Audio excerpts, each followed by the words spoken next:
The House of the Vampire, by George Sylvester Viereck. Chapter 1. The freakish little leader of the orchestra, newly imported from Sicily to New York, tossed his conductor's wand excitedly through the air, drowning with musical thunders the hum of conversation and the clatter of plates. Yet neither his apish demeanor nor the deafening noises that responded to every movement of his agile body detracted attention from the figure of Reginald Clarke and the young man at his side as they smilingly wound their way to the exit. The boy's expression was pleasant, with an inkling of wistfulness, while the soft glimmer of his lucid eyes betrayed the poet and the dreamer. The smile of Reginald Clarke was the smile of a conqueror. A suspicion of silver in his crown of dark hair only added dignity to his bearing, while the infinitely ramified lines above the heavy-set mouth spoke at once of subtlety and of strength. Without stretch of the imagination, one might have likened him to a Roman cardinal in the days of the Borgias, who had miraculously stepped forth from a time-stained canvas and slipped into 20th-century evening clothes. With the affability of complete self-possession, he nodded in response to greetings from all sides, inclining his head with special politeness to a young woman whose sea-blue eyes were riveted upon his features with a look of mingled hate and admiration. The woman, disregarding his silent salutation, continued to stare at him wild-eyed, as a damned soul in purgatory might look at Satan passing in regal splendor through the 70 times sevenfold circles of hell. Reginald Clarke walked on unconcernedly through the rows of gay diners, still smiling, affable, calm. But his companion bethought himself of certain rumours he had heard concerning Ethel Brandenburg's mad love for the man, from whose features she could not even now turn her eyes. Evidently her passion was unreciprocated. It had not always been so. There was a time in her career, some years ago in Paris, when it was whispered that she had secretly married him, and not much later, obtained a divorce. The matter was never cleared up, as both preserved an uncompromising silence upon the subject of their matrimonial experience. Certain it was that, for a space, the genius of Reginald Clarke had completely dominated her brush, and that, ever since he had thrown her aside, her pictures were but plagiarisms of her former artistic self. The cause of the rupture between them was a matter only of surmise, but the effect it had on the woman testified clearly to the remarkable power of Reginald Clarke. He had entered her life, and behold, the world was transfixed on her canvases in myriad hues of transcending radiance. He had passed from it, and with him vanished the brilliancy of her colouring, as at sunset the borrowed amber and gold fade from the face of the clouds. The glamour of Clarke's name may have partly explained the secret of his charm, but even in circles where literary fame is no passport, he could, if he chose, exercise an almost terrible fascination. Subtle and profound, he had ransacked the coffers of medieval dialecticians and plundered the arsenals of the sophists. Many years later, when the vultures of misfortune had swooped down upon him, and his name was no longer mentioned without a sneer, he was still remembered in New York drawing-rooms as the man who had brought to perfection the art of talking. Even to dine with him was a liberal education. Clarke's marvellous conversational power was equalled only by his marvellous style. Ernest Fielding's heart leaped in him at the thought that henceforth he would be privileged to live under one roof with the only writer of his generation who could lend to the English language the rich strength and rugged music of the Elizabethans. Reginald Clarke was a master of many instruments. Milton's mighty organ was no less obedient to his touch than the little lute of the troubadour. He was never the same, that was his strength. Clarke's style possessed at once the chiselled chasteness of a Greek marble column and the elaborate deviltry of the late Renaissance. At times his winged words seemed to flutter down the page frantically like Baroque angels. At other times nothing could have more adequately described his manner than the timeless calm of the gaunt pyramids. The two men had reached the street. Reginald wrapped his long spring coat round him. "I shall expect you tomorrow at 4," he said. The tone of his voice was deep and melodious, suggesting hidden depths and cadences. "I shall be punctual." The younger man's voice trembled as he spoke. "I look forward to your coming with much pleasure. I am interested in you."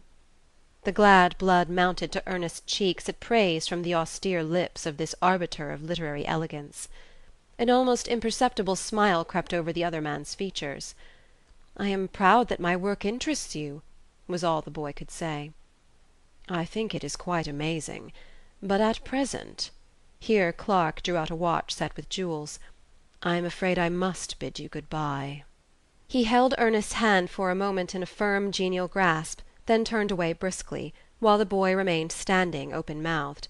The crowd jostling against him carried him almost off his feet, but his eyes followed far into the night the masterful figure of Reginald Clarke, toward whom he felt himself drawn with every fibre of his body and the warm enthusiasm of his generous youth. Chapter 2. With elastic step, inhaling the night air with voluptuous delight, Reginald Clarke made his way down Broadway, lying stretched out before him, bathed in light and pulsating with life. His world-embracing intellect was powerfully attracted by the giant city's motley activities. On the street, as in the salon, his magnetic power compelled recognition, and he stepped through the midst of the crowd as a Circassian blade cleaves water. After walking a block or two, he suddenly halted before a jeweller's shop. Arrayed in the window were priceless gems that shone in the glare of electricity like mystical serpent eyes, green, pomegranate, and water blue. And as he stood there the dazzling radiance before him was transformed in the prism of his mind into something great and very wonderful that might some day be a poem.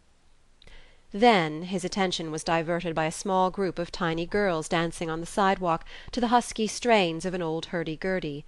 He joined the circle of amused spectators, to watch those pink-ribboned bits of femininity swaying airily to and fro in unison with the tune. One especially attracted his notice, a slim olive-coloured girl from a land where it is always spring. Her whole being translated into music, with hair dishevelled and feet hardly touching the ground, the girl suggested an orange-leaf dancing on a sunbeam. The rasping street-organ, perchance, brought to her melodious reminiscences of some flute-playing Savoyard boy, brown-limbed and dark of hair. For several minutes Reginald Clarke followed with keen delight each delicate curve her graceful limbs described. Then, was it that she grew tired, or that the stranger's persistent scrutiny embarrassed her, the music oozed out of her movements. They grew slower, angular, almost clumsy. The look of interest in Clarke's eyes died, but his whole form quivered, as if the rhythm of the music and the dance had mysteriously entered into his blood. He continued his stroll, seemingly without aim. In reality he followed, with nervous intensity, the multiform undulations of the populace, swarming through Broadway in either direction. Like the giant whose strength was rekindled every time he touched his mother, the earth, Reginald Clarke seemed to draw fresh vitality from every contact with life. He turned east along 14th Street, where cheap vaudevilles are strung together as glass pearls on the throat of a wanton. Gaudy billboards, drenched in clamorous red, proclaimed the tawdry attractions within.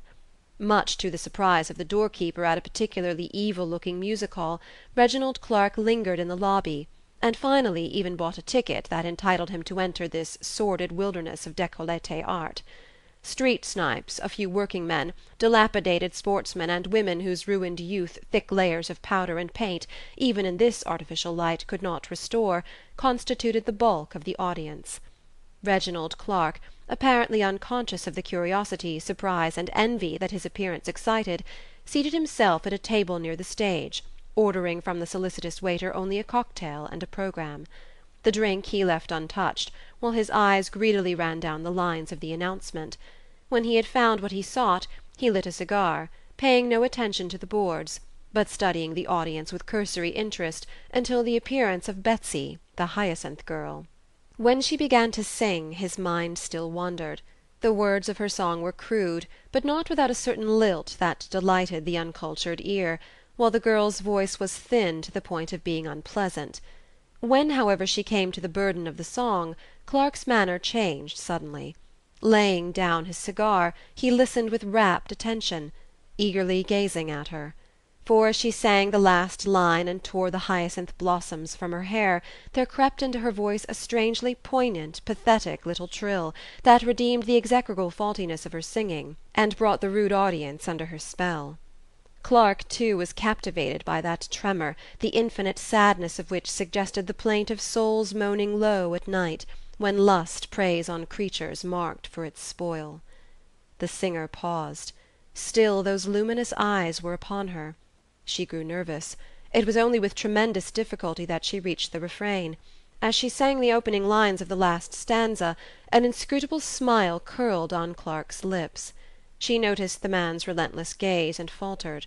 When the burden came, her singing was hard and cracked. The tremor had gone from her voice. Section 2.